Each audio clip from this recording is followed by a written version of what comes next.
Hello, this is Ami with the Digital Edit, and I'm coming back at you with another video on how to up-level your real estate CRM through Trello.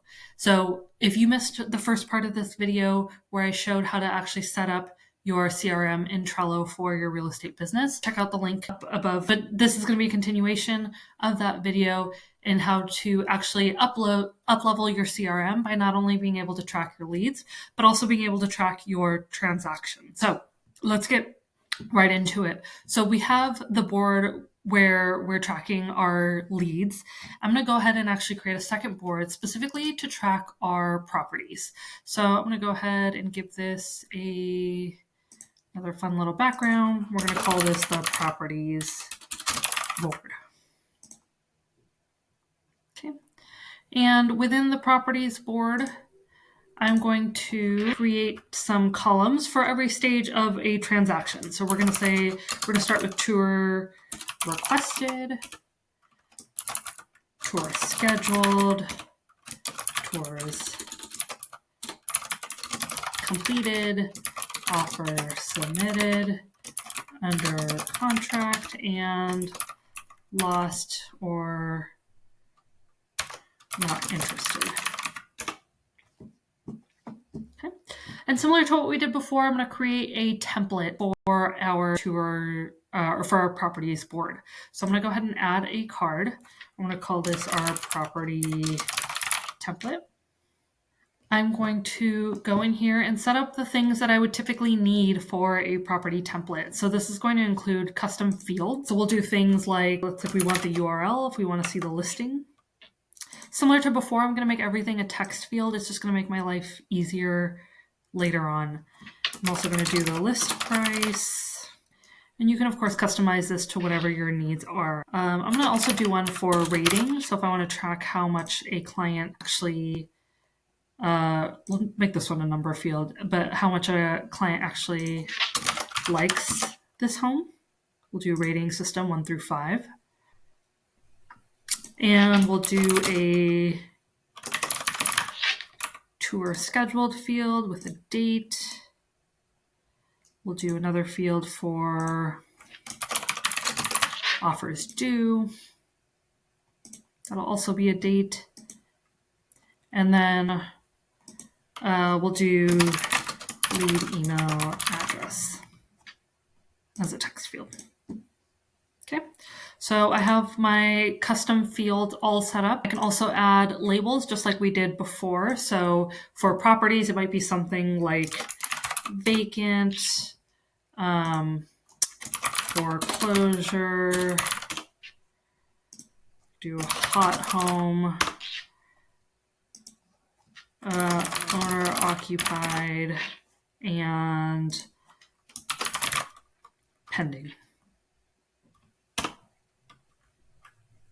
And we'll do one for, let's say, like off market. So now we're able to label these properties as well and see at a really quick glance what the status of each of these homes are. Now it gets into the fun part with the automations.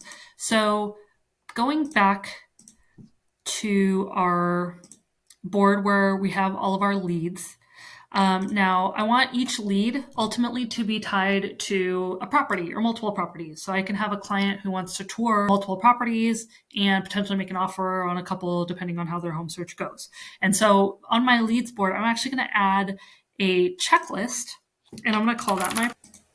And once I have that properties checklist added, I'm then able to add in the properties that the client ever shows interest in. So let's say 123 Main Street. And so as a client is giving me information on what homes they want to see, I'm able to enter them here onto the board. One thing I forgot to mention is that anytime you make a change to the card and you want to be able to apply it to all cards moving forward, you actually want to update the template itself and not the lead card, which is what I just did. So I'm going to go over to edit templates, edit this template, and I'm going to add that same checklist here. So now anytime I create a new lead, that checklist will now be applied to that template. So now this is where the fun part happens. So now that I have my checklist built out, I want to be able to connect those properties that I've listed in my checklist to my properties board. So the way I'm going to do that is I've added a column here on my leads board with column titled tours requested. And this is where I'm going to temporarily house any new tours that are requested before I move them to the properties board automatically, of course. If you want, you can actually hide this from view so it doesn't actually impact anyone's workflow. So now I'm going to go over to you can go off of any leads card. Under automation, click add button, and I'm going to create a custom button. And I want that button to do a few things. One is, well, first I'm going to name the button request tours. And so maybe you have this actually going to, this is something that's used by your agents. It's actually going to your back office to help actually schedule out those tours and do the actual coordination. So I'm going to create a button called request tours. As a part of that button, what I want it to do is I want to, the items, all of the incomplete items, we'll say, from the checklist called properties, I want to turn them into linked cards. And I want those cards to go into, let's go to the top of the list named tours requested.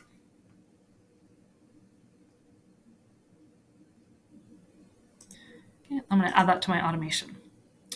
The second thing I want my automation to do is, now that we've taken the checklist items, have turned them into property cards, I'm going to then clear all of the items in the checklist. And the reason for this is because the first part of my automation is only looking at incomplete items on my checklist. And so once I'm done processing those, I want to mark those as complete so that the next time I go to request another batch of tours, it doesn't automatically go through all the old ones.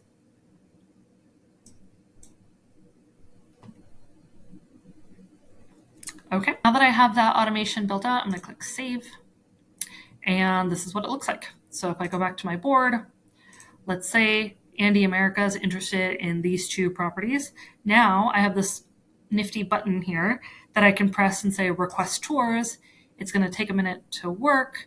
You can see it's turning those into cards that become linked to this client. So now anytime I go back to this client, I can go see all of the tours that they've requested, click into those, and so forth.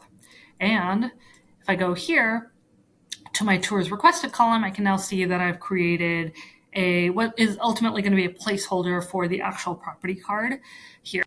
Okay. So I'm going to create a second automation to go along with this. And this automation is going to be used to actually move the card to the properties board. So the trigger that I'm going to use for this automation is when a card is moved into the tours requested by anyone, then I want to move that card to the top of the list of the tours requested column on my properties board. And I'm going to go ahead and save that. So now what that does is, let's say, for example, this was in a different column and it gets added to my tours requested. That automation is going to kick in, and that card is now on my tours requested board. Now that I have that card on my tours board, I can go ahead and, again, this is probably something that's being done by your back office, but fill in any of the details, the link for the property, the list price. They can go about actually scheduling the tour and inputting all of those relevant details. Now, one other thing that I find really handy with this is being able to coordinate tours. And so what I want to do is I'm going to create two automations, one within Trello and then one using Zapier. But I'm going to do an automation here that says when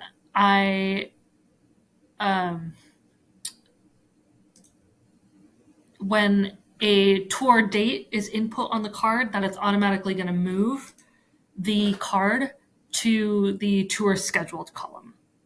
So my trigger in this case is going to be under fields when I say when custom field tour scheduled are completed, my trigger is going to be to move the card to the top of the list of the tour scheduled column. So super simple there. So whenever someone comes into this card and enters in a tour date, that card will just automatically move through the pipeline. And you can do this with any stage of your pipeline as well as your client pipeline as well. Now, the second automation that I want to put in is to actually schedule that tour out onto the calendar. And that I'm going to do using Zapier. So I'm going to go into Zapier, create a new Zap. My trigger is going to be now and so when I'm creating my Zap, I want to basically tell it to whenever a card is moved into that tour scheduled list on my properties board, that I want it to automatically schedule out a calendar reminder that gets sent to both me and the client. So my trigger is going to be in Trello when a card is moved to a list, tour scheduled, and that's going to apply to any card.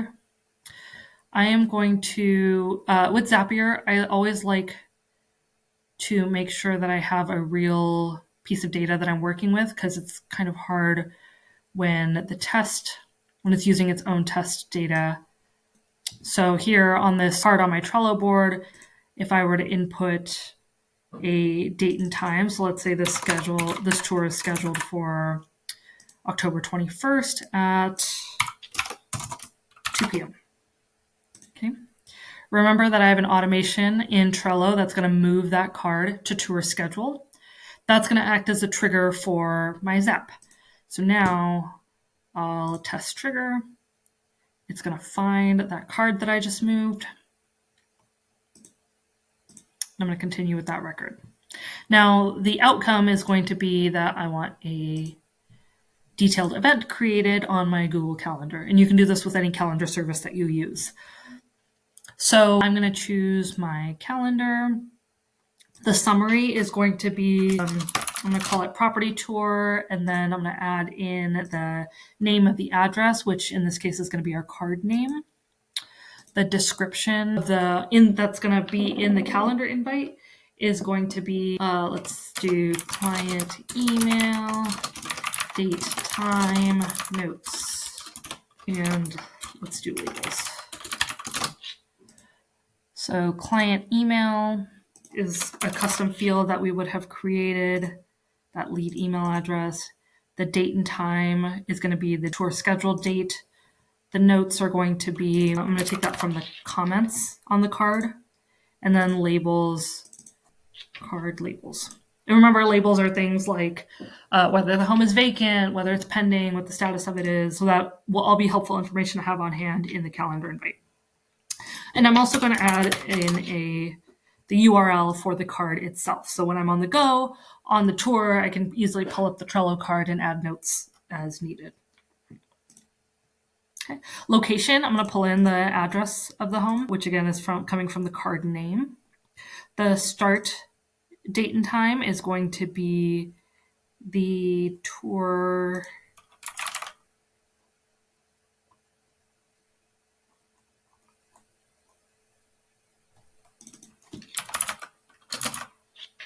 scheduled date. I'm going to make the end date and time 1 hour. And for attendees, I'm going to add in lead's email address, and that's why we're capturing it on. And you can go through any of these options as well. They're optional. Okay, and it's going to give me an error because of my time range.